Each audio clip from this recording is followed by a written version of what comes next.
Now I love all the tiny little mics that have been launching lately. They're handy, they're affordable, and most of all they work. But all of them have one tiny problem. But that is until now.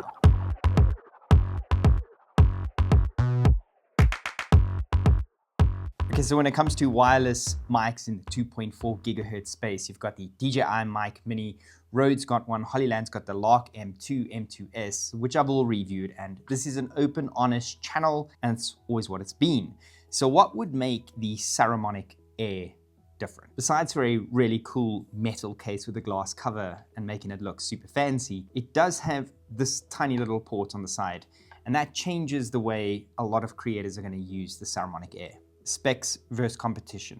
Now, when we break into the competition side of things, that's really where the Saramonic Air shows that it's not falling short on absolutely anything, but essentially offering more. With a maximum SPL or sound pressure level, if you don't know, 120 decibels, 300 meters line of sight range, a signal to noise ratio of more than 90 dBs, it's pretty clear that Saramonic came for the competition's throat and really didn't beat around the bush. This is why I love it. Now, I've spoken a lot about wireless mics, and honestly, the Lark M2 and M2S has been an amazing product, and it's kind of the go-to really fast. Any DJI Mic Mini or modern day mic that is really quick and easy to use really is fun for content creators like myself. But there's a little part of it that makes it feel somewhat less professional. And I get that the brands are making it smaller and that's more usable, but there is sometimes when you need something else. Now, to be completely honest, when you look at the Hollyland Lark M2, it's kind of this kind of magnetic look. This is what you're bound to, much like you see in the Saramonic Air that this entire video is recorded on. This is what you've bound to. And this is the same as with the DJI Mic Mini and all of that. When I did my review of the Lark M2S, I spoke specifically of the lack of the magnet, making it super cool because it's kind of like a lapel, but now you don't have the freedom of where to put it, placing it now. I'm wearing a hoodie where there's kind of no place for a lapel. So most of these mini mics in the market don't have the lapel option. And that is until Saramonic came to the party. The Saramonic Air comes with its own little lapel mic, and it is pretty cool. It sounds really good. It's really, really neat. And it's got its own little proprietary kind of port that plugs into the little Air itself. The problem is with mics going so small, there's no space for really a 3.5 millimeter jack and all the wiring that would consist of housing a 3.5 millimeter jack. And this is why they've gone this route. Now, if you're worried about this tiny little mic, it is pretty tough and pretty solid.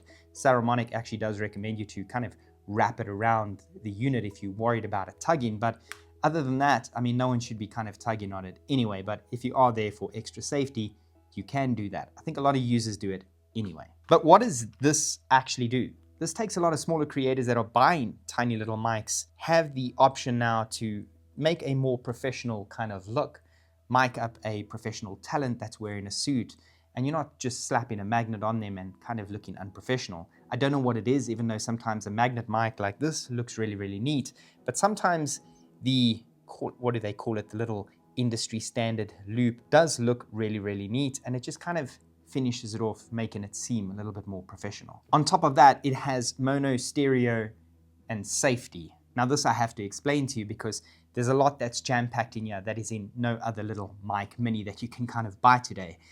Listen to this. The mono track essentially records, if I'm just using this one, onto both left and right audio channel. It's not really stereo. So in other words, if I mic'd up a talent with this other transmitter, it would record us both on the same track. Recording it stereo would essentially record this mic onto the left channel and the other mic onto the right channel. And that is until I've heard about the safety track that comes with the Saramonic Air, because this is pretty cool. What the safety track does is if I'm recording this by myself right now, it's going to record me to, say, the left channel, and it records a safety track which is -6 decibels lower to the right channel, essentially giving me a safety track in post in case I clip this audio or the talent happens to shout. But this is where the Saramonic Air changes compared to all its competitors, because unlike the Hollyland Lark Max that just gives you one gain setting, this essentially has 3. And yes, it also has a limiter option. So if you do want to use the limiter because you're worried about clipping, you can as well. But I suppose you could just use a safety track unless you're going in a really loud environment. Now, if we're talking about safety tracks, I think I need to tell you about Soup, who's the sponsor of today's video. Well, not really Soup himself, but Soundstripe.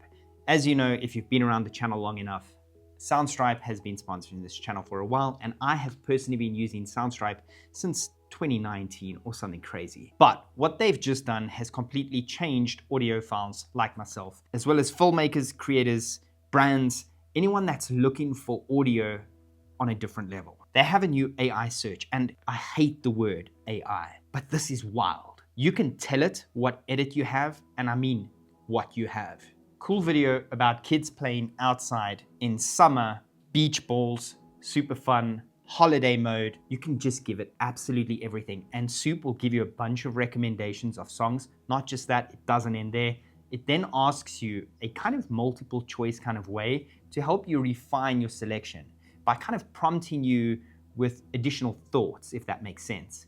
And as you keep clicking, it just keeps honing down these tracks. I've used it quite a bit, and every single time it hits the nail on the head within the first 5 tracks. I'll drop a link in the description below where you can head over and check it out, www.soundstripe.com/rich. They will hook you up with probably a bit of a discount as well. But I have to tell you, that is exactly how I got the music for this video as well. Pricing.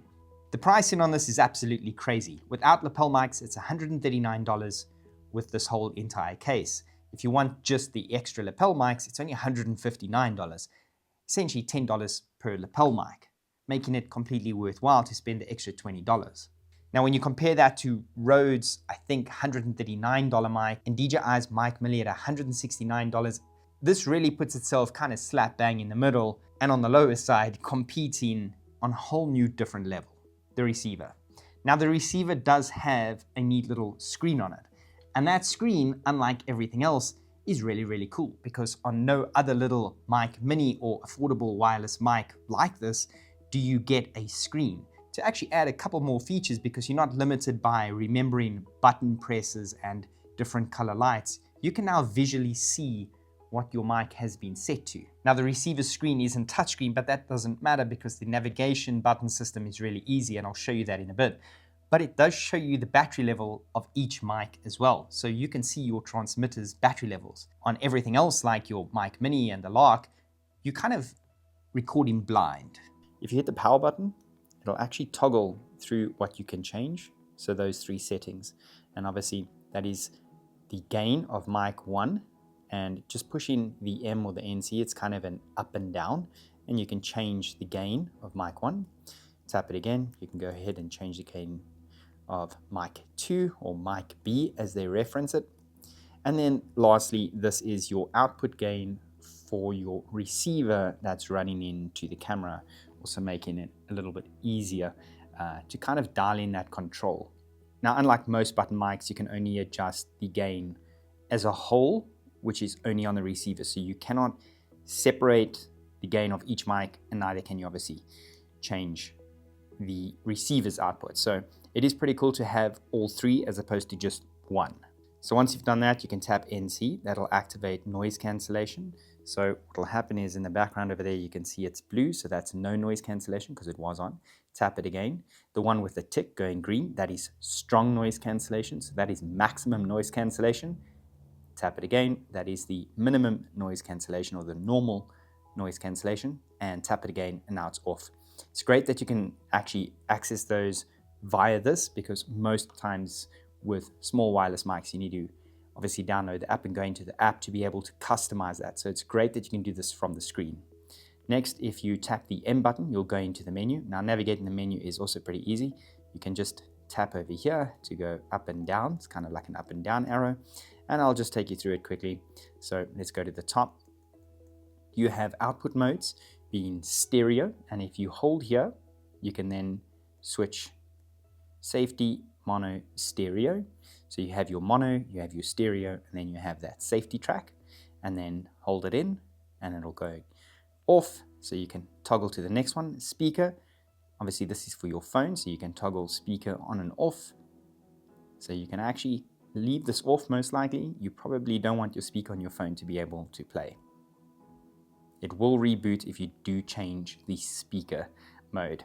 Next, you have a limiter, which is also cool. A lot of people are going to use a limiter. So you have on and off, hold it, and then you've got a low cut, 75 Hertz, 150 Hertz, and off, hold it, keep going. You got your brightness. This is the brightness of the actual monitor here that you're looking at. You can see it goes really, really dim.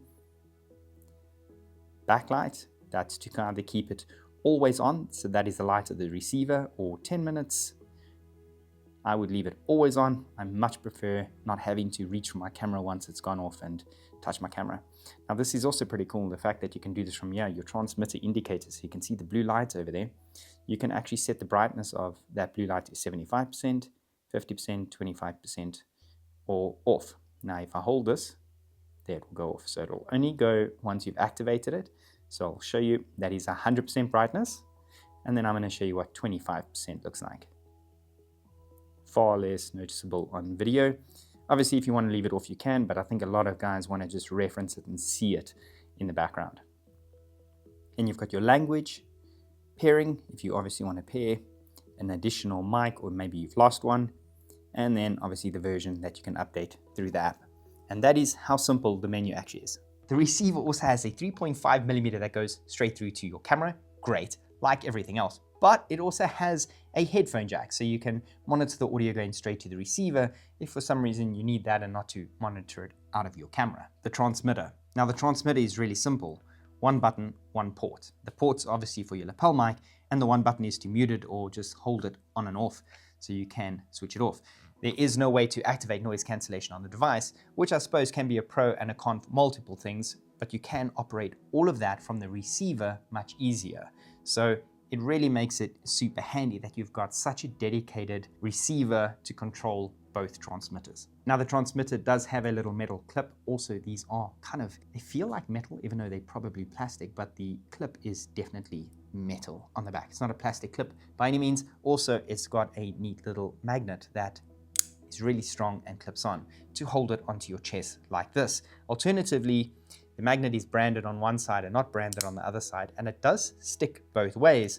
But what's really nice is you can mount it to the inside of your shirt like that, so that people just see this tiny little square magnet. That really makes mounting it really easy. And then with the extra lapel mic, you have endless opportunities on how you want to mic this. Mobile phone attachments. Now on the mobile phone attachments, it does come with Type-C as well as Lightning port. Now on the US version, it comes with both, but in the global version, I believe it only comes with Type-C. So just keep that in mind if you do have an older iPhone. Now how this works is much like the Saramonic Ultra. It's got these tiny little connectors on here, twists into the receiver and plugs directly into your smartphone, allowing you to have full control via the Saramonic app and record with this directly to a smartphone. It's really easy to set up. It's essentially just downloading an app and you're good to go. Everything that you'd want to do as a creator working off their phone, you've got that, and probably more than you're ever going to need. Also, the mobile phone attachments actually do fit into your cell phone if you do have a cover on it.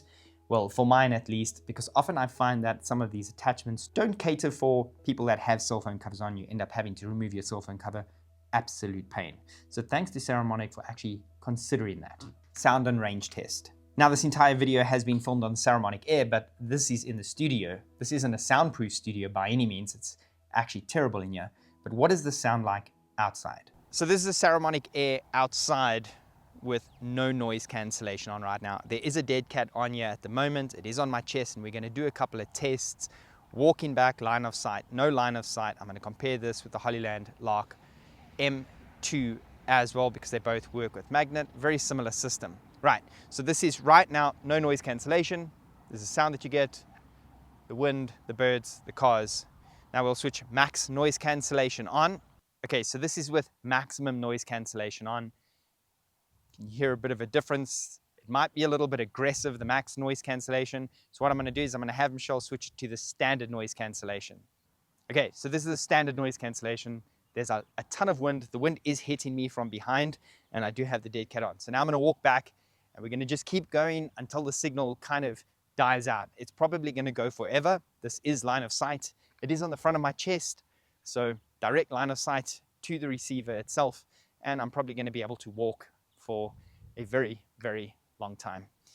The receiver is actually on that side of the camera. So Michelle can actually see it on that screen. So the receiver is technically not line of sight, it's hiding behind the camera. So I'm just going to keep walking back. Listen, when you get to this point, I don't think you really have to worry about line of sight. It's kind of pointless at this point because, I mean, no one's going to use a mic this far, and I could probably go back a lot further. So what I'm going to do is I'm going to turn around, probably going to lose signal, and I'll just speed ramp it and I'll run really far. And now you can still hear me. It's still working, still good. So really, I don't really need to go a lot further than this. So now we're going to do another test. Now, before I show you the Lark M2, I do want to make it clear that for some reason, this peaked excessively. It went straight into the red, which is very weird because this wasn't set on very high gain by any means. So perhaps it's my fault, user error, or I just spoke way too loud, but just keep that in mind. I'll speak about that in a bit. This is a Hollyland Lark M2, no noise cancellation right now. It's very windy. I don't have the dead cat with me because I've packed the wrong Hollyland bag. I've got the dead cat for the M2S. They are different. That is with noise cancellation on, as you can hear. So what I'm going to do is I'm actually just going to take this and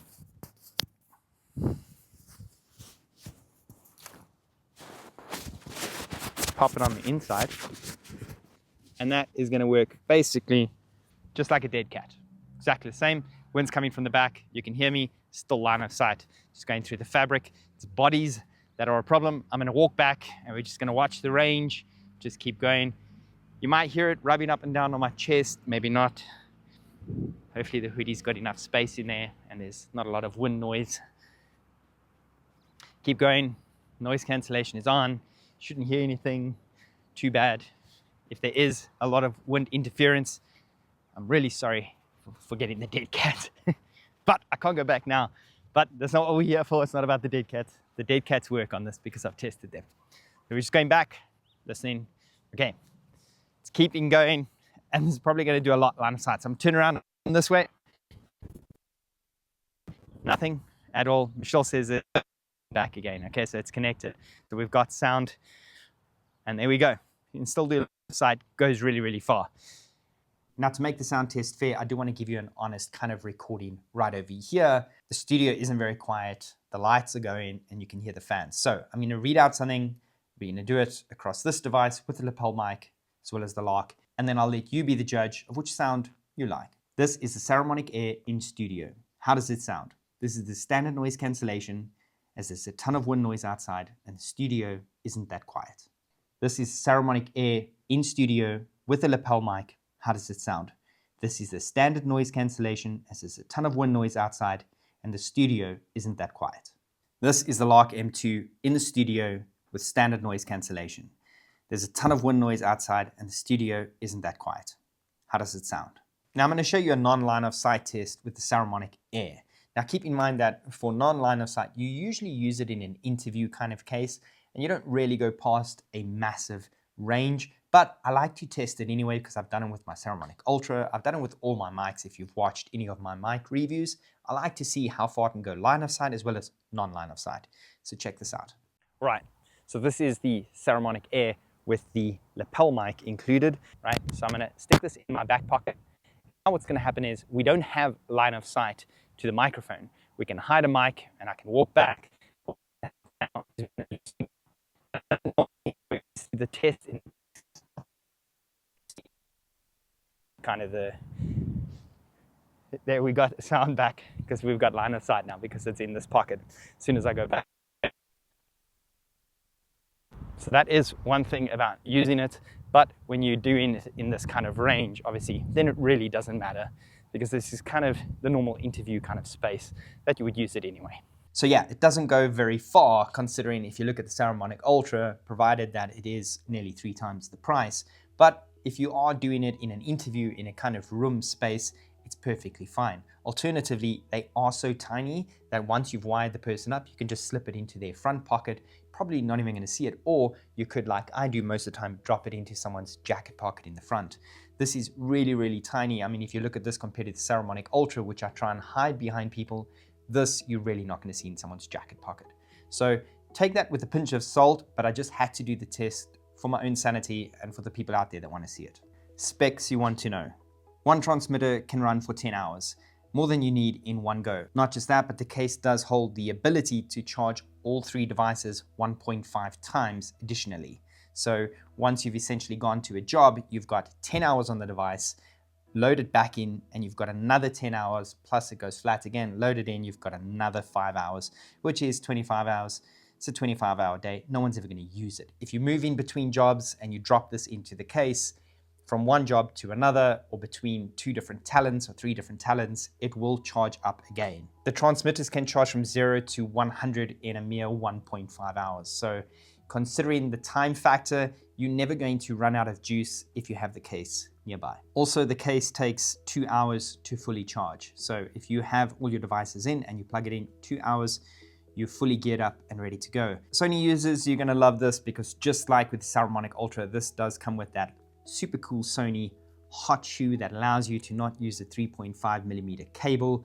Super lucky. I wish every other manufacturer would do it and jump on the trend because it's pretty cool and you don't have to worry about carrying that 3.5mm cable or having to worry about that it's actually plugged in correctly. Are there any cons?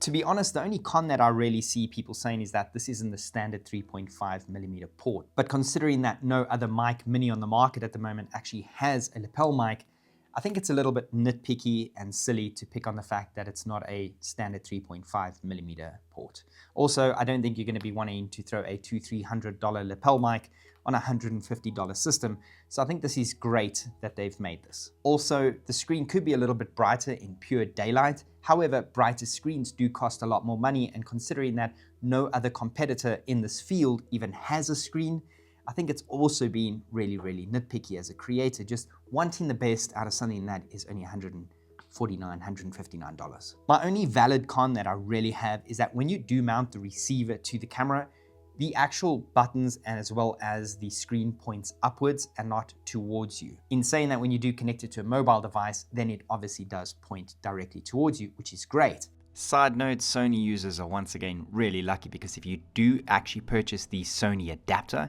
it has a tilting mechanism which solves that issue completely. Also, when you do look at everything else like the Lark M2 and all the other little mic minis on the market, all those buttons also point straight up to the air and they don't point straight out to you like you would on the Saramonic Ultra. So maybe me just being nitpicky, once again, wanting everything on every device. So are there any valid cons? Probably not. Conclusion. So the Saramonic Air is truly the most capable device creators can currently buy. Right now, you can get nothing at this price offering everything that this has. The fact that you have 2 noise cancellation options just straight onto the receiver, that you can adjust the gain of both transmitters individually, you have a safety track, you have a limiter, you can see on the screen the battery level of the transmitters, the lapel mics. There's so much going on here that I don't know how Saramonic did it at this price, and I'm glad they did. I love good competition in the industry, and I think creators like us, we need this. We need this for brands to grow, for brands to see how they can push the limits, how they can make things better for us creators so we can get more creative. I do want to say a massive thank you to Saramonic for sending this out through to me to take a look at. Absolutely love the device. And if you do know, I've reviewed the Saramonic Ultra, amazing little device. And this didn't fall short of expectations whatsoever. Thanks for watching, wherever you're in the world. Have a good day, good evening, and good night.